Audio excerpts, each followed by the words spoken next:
بسم اللہ الرحمن الرحیم۔ السلام علیکم ناظرین، آج کی اس ویڈیو میں ہم حضرت سلیمان علیہ السلام اور ملکہ سبا کا واقعہ آپ کے لیے پیش کرتے ہیں۔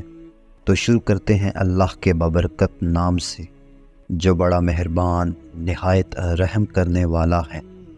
ناظرین، بنی اسرائیل میں کئی انبیاء کرام کو اللہ تعالیٰ نے حکومت اور خلافت سے سرفراز فرمایا۔ اس قوم کا سنہری دور مصر میں حضرت یوسف علیہ السلام کا دور حکمرانی تھا۔ پھر کئی صدیوں کے بعد فلسطین اور اس کے ملحقہ علاقوں میں حضرت داؤد علیہ السلام اور حضرت سلیمان علیہ السلام کا زمانہ۔ حضرت داؤد علیہ السلام کو خطاب کرتے ہوئے اللہ تعالیٰ نے ارشاد فرمایا، اے داؤد، ہم نے تجھے زمین میں خلیفہ بنایا ہے۔ ناظرین، حضرت سلیمان علیہ السلام حضرت داؤد علیہ السلام کے فرزند تھے اور انجناب کے بعد نبوت اور خلافت کے وارث بنائے گئے۔ حضرت سلیمان علیہ السلام نے اللہ سے دعا مانگی تھی کہ آپ کو ایسی حکومت عطا کی جائے جو کسی اور کو نہ ملی ہو، نہ آئندہ ملے۔ اللہ نے دعا کو قبول فرمایا۔ آپ علیہ السلام کے لشکر میں کم و بیش ساری قابل ذکر مخلوق شامل ہوا کرتی تھی۔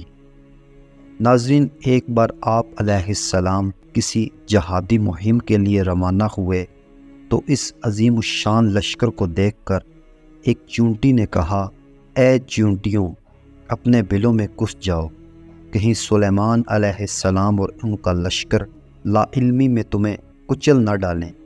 آپ علیہ السلام نے چونٹی کی بات سنی اور سمجھ لیں یہ اللہ تعالیٰ کا آپ علیہ السلام پر بہت بڑا احسان تھا کہ اس نے آپ کو ایک جانب نبوت کے بلند مقام پر سرفراز کیا تھا جو دنیا آخرت کا سب سے اونچا مقام ہے۔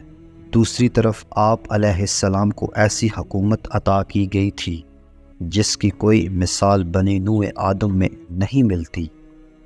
تیسری طرف آپ کو تمام مخلوقات کی باتیں سننے اور سمجھنے کی صلاحیت بخشی گئی تھی۔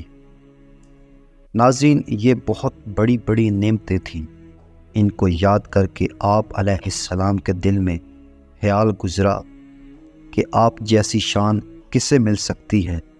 یہ خیال آتے ہی آپ فوراً متنبہ ہو کر اللہ کا شکر ادا کرنے اور اس سے معافی مانگنے لگے۔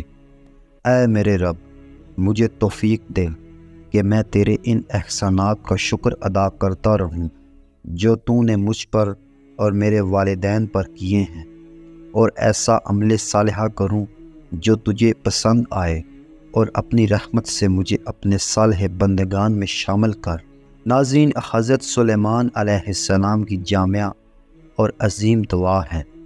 آپ علیہ السلام کی حکومت جنوں انس کے علاوہ پرندوں، درندوں اور چرندوں پر بھی تھی، بلکہ ہوا بھی آپ کے تصرف میں دے دی گئی تھی۔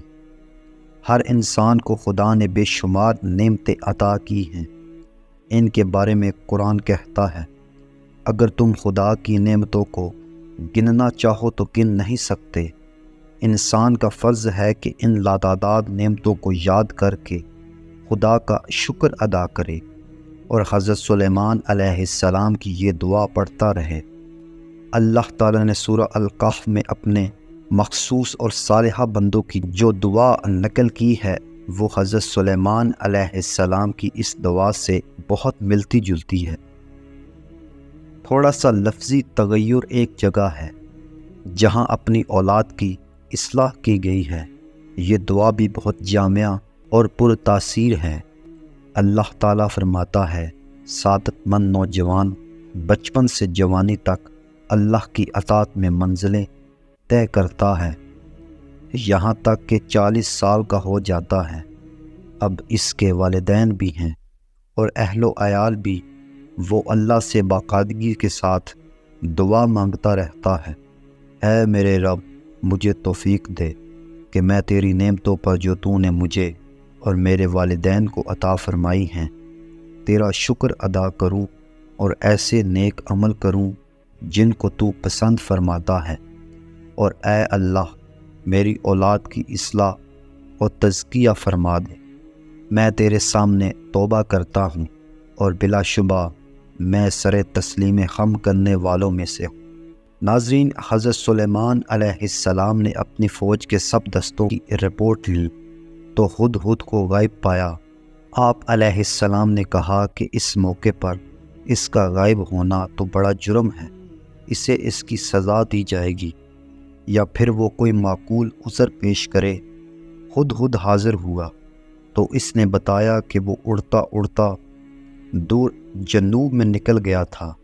یمن میں اس نے ایک ملکہ کو دیکھا جو بڑی شان و شوکت والی اور عظیم الشان تخت کی مالک ہے، مگر وہ خود اور اس کی قوم بھی سورج کی پوجا کرتے ہیں۔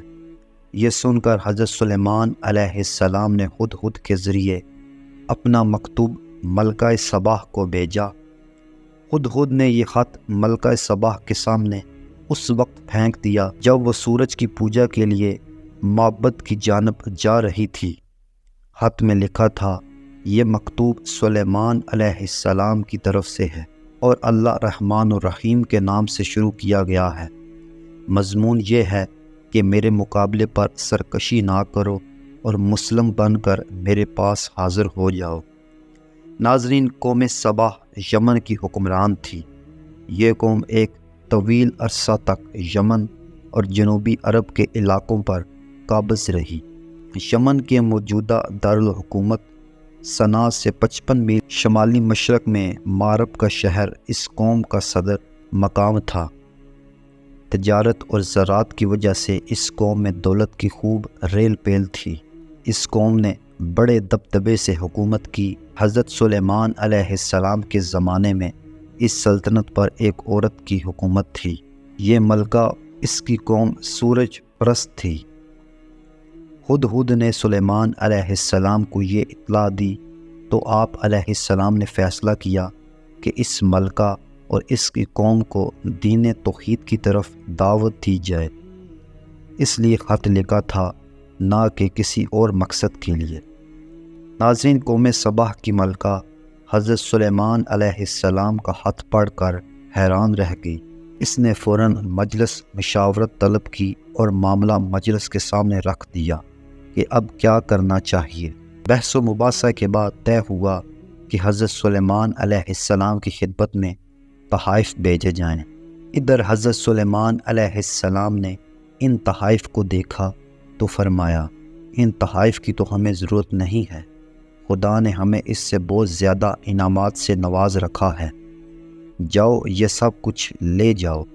اگر اسلام قبول نہیں تو ایک عظیم الشان لشکر کا انتظار کرو جس کا مقابلہ کرنے کی تم میں طاقت نہیں ہے۔ ناظرین، حضرت سلیمان علیہ السلام کو مال و دولت کی کوئی طلب نہ تھی۔ ملکہ سے کہیں زیادہ مال و دولت اللہ نے ان کو عطا فرمایا تھا۔ وہ تو بس یہ چاہتے تھے کہ یہ قوم غلط راستہ چھوڑ کر راہ ہدایت اختیار کرے۔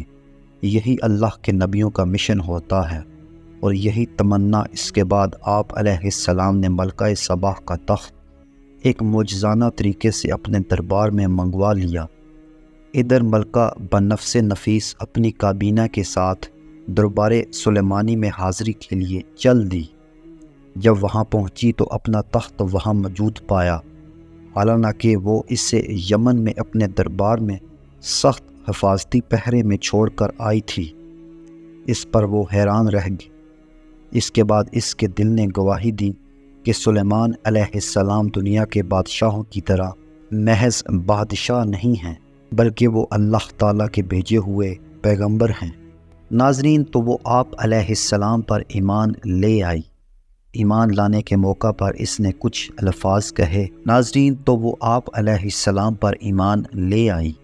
ایمان لانے کے موقع پر اس نے کچھ الفاظ کہے جن میں بظاہر دعائیہ کلمات نہیں ہیں، لیکن مفہوم دعا موجود ہے، کیونکہ اسے اپنی گزشتہ بت پرستی کی زندگی پر شدید احساس ندامت تھا، جسے وہ ان الفاظ میں حضور ربانی میں پیش کرتی ہیں۔ اے میرے رب، میں نے آج تک اپنے آپ پر بڑا ظلم کیا، اور اب میں نے سلیمان کے ساتھ رب العالمین کی اطاعت قبول کر لی۔ یہ دعا حضرت یونس علیہ السلام کی دعا کے مشابہ ہے، جس میں ان جناب علیہ السلام نے اس دعا کو آیت کریمہ بھی کہا جاتا ہے، اور حضور نبی کریم صلی اللہ علیہ وآلہ وسلم نے فرمایا کہ جو شخص اپنی دعا کے ساتھ حضرت یونس علیہ السلام کی اس دعا کو شامل کر لے، اس کی دعا اللہ کے ہاں مقبول ہو جائے گی۔ ناظرین، ملکہ سبا کے بارے میں بنی اسرائیل کی طرح مسلمانوں میں بھی عجیب و غریب داستانیں مشہور ہیں۔ یہ سب داستانیں اسرائیلی روایات سے ماخوذ ہیں۔ ناظرین، سلیمان علیہ السلام نے ملکہ سبا، جس کا نام بعض مسلمانوں میں کئی لوگوں کا خیال ہے کہ حضرت سلیمان علیہ السلام نے ملکہ سبا، جس کا نام بعض روایات میں بلقیس بتایا گیا ہے، سے شادی کر لی تھی۔ قرآن و حدیث اس بارے میں خاموش ہیں۔ ممکن ہے کہ آپ علیہ السلام نے شادی کر لی ہو، لیکن یہ بات یقینی نہیں ہے۔ اگر شادی کی ہو تو اس میں کوئی قباحت نہیں، یہ سنت اور کار خیر ہے۔ امید کرتا ہوں ناظرین آپ کو ہماری آج کی ویڈیو اچھی لگی ہوگی۔ ویڈیو اچھی لگی ہو تو اس ویڈیو کو لائک کیجئے، اور اگر آپ چینل پر نئے ہیں تو اس چینل کو لازمی سے سبسکرائب کیجئے، تاکہ آنے والی تمام ویڈیوز کی تفصیلات آپ تک بر وقت پہنچتی رہیں۔